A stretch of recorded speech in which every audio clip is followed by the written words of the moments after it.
Nigeria, a vibrant tapestry of places, people, stories, struggles, and unshakable spirits.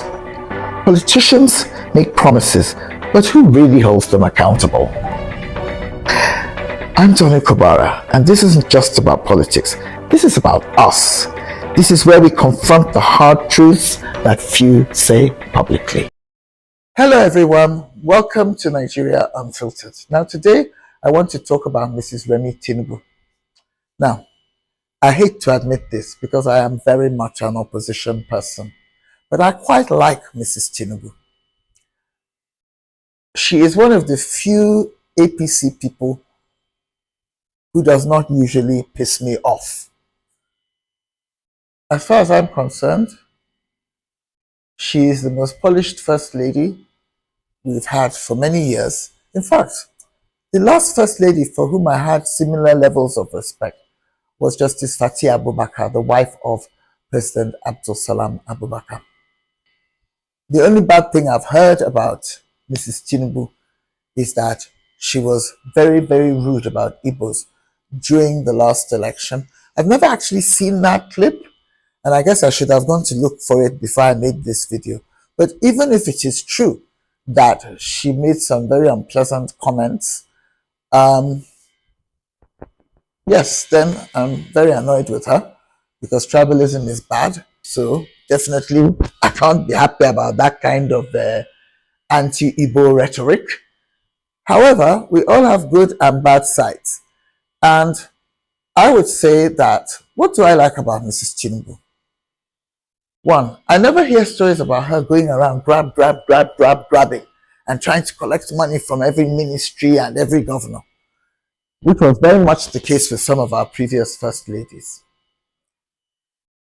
As far as I'm concerned, and I'm sure she will not be happy with me for saying this because she's a good, loyal wife, but I think she's a lot better than her husband and most of his cronies. Even President Trump, who is not known for his respect for black people generally, and definitely has some issue with President Tinubu around Christian genocide in northern Nigeria, could not help but say something nice about her when he met her at the prayer breakfast recently in Washington. She carries herself well. In fact, I would even go so far as to say that she's more polished than some of the Oyinbo First Ladies that we've seen on the world stage. I don't even want to name names, but there's one in particular that I saw her standing next to, and she looked very dignified and age appropriate, and the other one did not look dignified at all. Anyway, from what I heard, she was a good senator when she was in the National Assembly, and like I said, generally, I don't have anything against her. I'd say on balance, she's probably a good thing. You can't help who you marry. But she recently said something that really, really annoyed me. She said, most of our leaders are highly respected and honored abroad. Yet many Nigerians fail to value what they have because of hatred and the narratives planted in their minds by political paymasters, which have hardened their hearts. Madam, Your Excellency, first of all, most of our leaders are not highly respected and honored abroad. Please, if they treat you well when you go to foreign countries, at least if they treat your husband and other Nigerian leaders well when they travel, it's because they have oil deals with us or they're looking for something. It's not because they think that they're doing a good job or that they deserve honors. All right? Why should we value what we have when so many of us are suffering and tired of suffering? Then you say that these negative narratives are planted in our minds by political paymasters. Please, madam, we don't need any political paymaster to tell us when all is not well. When your husband promised that he would solve the electricity problem, and in my house the other day there were 11 power cuts in 1 hour. There are so many things that are wrong with this country. Look at the security situation. Look, so please, we're not idiots. We can see with our own eyes that all is not well. Let me go into Mrs. Tinubu's statement further. She says that Nigerians bully their leaders, speak ill of them, demean them, curse them, and even seize upon their mistakes to drag them across social media, ridiculing and mocking them publicly. Auntie, they are bullying us, not vice versa. We are totally oppressed. Look at what is happening in my state, Rivers. How between your husband and Wike, Rivers people have been pushed aside while all kinds of evil power plays take place. We are the ones who have been bullied, and not just Rivers people either. Then you say that we speak ill of them, demean them, curse them. Why don't you speak ill of somebody who is making you miserable? As for social media, as far as I'm concerned, generally it's a very good thing.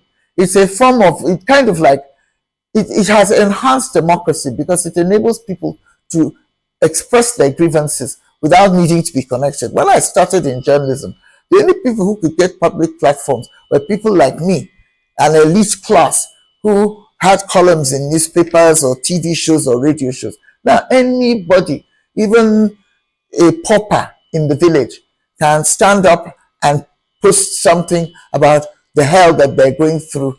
And I think that's a really good thing. So, sorry, but I don't agree that there's anything wrong with dragging bad leaders across social media. It's good that we now have this weapon at our disposal. Because let's face it, the main problem in Nigeria is that we can have our say, but your husband and his people have their way. So at least let there be some small retaliation or consolation prize.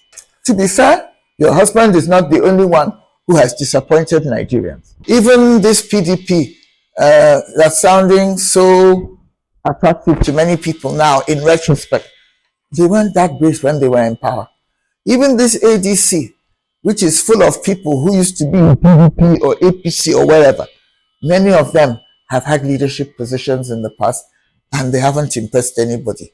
So I'm not saying it's only your husband who is bad. I'm just saying he's the one who is being bad now, and he's, in my opinion, being particularly bad. Okay? Then you say Nigeria is built on love, unity, and collective effort towards shared success. Well, I'm not feeling much love. I'm not feeling much unity. And that unity thing is very dodgy considering how overly fond your husband is of his own Yoruba people. You know, it's like, unless you come from Ogbomosho or somewhere, your career prospects are very limited. You finished your statement by saying, let us come together to support our respected leaders and work hand in hand with them to make our country great. I agree. It'd be fantastic if we could all work hand in hand to make this country great, to make Nigeria a real giant of Africa. But maybe because you've been in a privileged position for so many years, now you're the first lady, before you were a senator, before that you were the wife of a governor. You have no idea what most of us go through. And much as we would love to join hands with leadership to deliver good education and good hospitals and everything, we don't get that opportunity. And that is why whenever you use the words respected and leaders in the same sentence, some of us laugh bitterly. Don't deceive yourself, madam. Most Nigerians, at least 90% of the ones I encounter in my day-to-day life, both here and in the diaspora, are tired of the Nigerian elites.